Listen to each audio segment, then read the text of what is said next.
என்ன இது last match ஹாம்ஸ்டிங்னால தவிச்சிட்டு இருந்த ஆயுஷ் மதுரே இந்த சீசன்ல ரூல் அவுட் ஆயிட்டு போயிட்டாரு. சீசன் ஸ்டார்டிங்ல நம்ம நேதன் எல்லிஸ் ரூல் அவுட் ஆனாரு. அப்புறம் 2 மேட்ச் முன்னாடி நம்ம கலீல் அகமது ரூல் அவுட் ஆயிட்டு போயிட்டாரு. நம்ம கலீல் அகமதுக்கு ரீப்ளேஸ்மெண்ட் கூட இன்னும் சைன் பண்ணல. அதுக்குள்ளே நம்ம ஆயுஷ் மதுரே ரூல் அவுட் ஆயிட்டு போயிட்டாரு. ஆயுஷ் மதுரே லாஸ்ட் சீசன் சிஎஸ்கேக்காக ஓபன் பண்ணாரு. ஆனா இந்த சீசன் சஞ்சு சாம்சன் ருத்ராஜ் கேக்கோல இருக்கனால அவரோட பொசிஷனை சேஞ்ச் பண்ணி ஒன் டவுன்ல வந்து அக்ரெசிவ் ஆடினாரு. நம்ம சிஎஸ்கே பிளேயர் சஞ்சு சாம்சன் ருத்ராஜ் கேக்கோல ஒழுங்கா பர்ஃபார்ம் பண்ணாதப்போ நம்ம ஆயுஷ் மதுரை வந்து நல்ல ஒரு இன்டென்டோட அக்ரெசிவ் ஆடினாரு. நல்ல ஃபார்ம்ல இருந்து ஆயுஷ் மதுரை இந்த சீசன் ஃபுல்லா ரூல் அவுட் ஆனது சிஎஸ்கே ஒரு பெரிய அடிதான். சரி வாங்க நம்ம ஆயுஷ் மதுரையோட ரீப்ளேஸ் பண்ண பிளேயர் யார் இருக்கான்னு சொல்லி பார்க்கலாம். ஃபர்ஸ்ட் இருக்கிறது நம்ம உருவில் பட்டேல் தான். போன சீசன் சிஎஸ்கேக்காக ஒன் டவுன்ல வந்து கலக்குன்னு கலக்கிட்டு இருந்தாரு. ஆல்ரெடி உருவில் பட்டேல் ஒரு நல்ல ஒரு ஃபார்ம்ல இருக்காரு. ஆனா இந்த சீசன் அவருக்கு சான்ஸ் கிடைக்காம பெஞ்சில தான் இருக்காரு. அவரை நம்ம கொண்டு வந்தா நல்லா பெர்ஃபார்ம் பண்ணுவாரு. செகண்ட் நம்ம கார்த்திக் சர்மா இருக்காரு. இவர் ஒரு பினிஷர். போன மேட்ச் சிஎஸ்கேல ஒரு நல்ல பினிஷர் இல்லாதனால தான் மேட்சை கொட்ட விட்டோம். அதனால பேட்டிங் ஆர்டர்ல சேஞ்ச் பண்ணி சர்ஃபாஸ் கான தேர்டுக்கு அனுப்பி டெவால் பிரேவிஸ் ஃபோர்த் அனுப்பி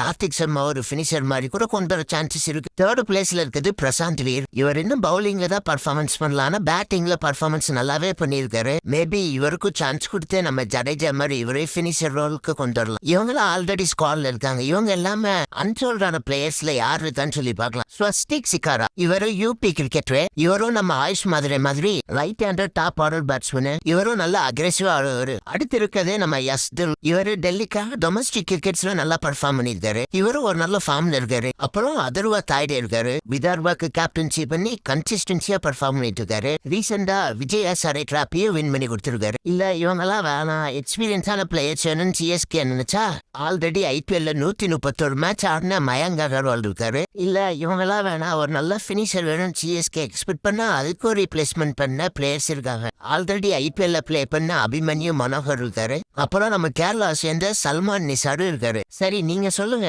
ஆயுஷ் மதுரை இந்த சீசன் நம்ம மிஸ் பண்ணுவோமா? ஆயுஷ் மதுரைக்கு பதில் யார டீம்ல கொண்டு வந்தா சிஎஸ்கேக்கு அட்வான்டேஜ் இருக்குன்னு சொல்லி கமாண்ட்ல சொல்லுங்க. நம்ம கலீல் அகமதை ரீப்ளேஸ்மெண்ட் பண்ண 3 பிளேயர்ஸ் ஷார்ட் லிஸ்ட் இருக்காங்க. இந்த லிஸ்ட்ல ஃபர்ஸ்ட் இருக்குது நம்ம எல்லாரும் எக்ஸ்பெக்ட் பண்ண ஆகாஷ் மதுவால் தான் இருக்காரு. அடுத்து இருக்குது நம்ம ராஜவர்தன் அங்கரேக்கர் தான். இவர் ஆல்ரெடி சிஎஸ்கே ஸ்குவாட்ல இருந்திருக்காரு. ஒரு 2 மேட்ச் பிளேயும் பண்ணிருக்காரு. அடுத்து இந்த லிஸ்ட்ல லாஸ்ட்ல இருக்குது குஜராத்தை சேர்ந்த அர்சன் நாகசுலா. இவரை நம்ம கலீல் அகமது மாதிரி பவர் பிளேயர் பவுல் பண்ற லெஃப்ட் ஆம் பவுலரு. சரி நீங்க சொல்லுங்க இந்த 3 பேர்ல கலீல் அகமதுக்கு பதிலா டீமுக்குள்ள யார கொண்டு வந்தா சிஎஸ்கேயோட பவுலிங் லைனை பின்ன ஸ்ட்ராங் ஆகும்னு சொல்லி மறக்காம கமெண்ட்ல சொல்லுங்க. அப்படியே போறப்போ நம்ம சேனலை ஃபாலோ சப்ஸ்கிரைப் பண்ணிக்கோங்க.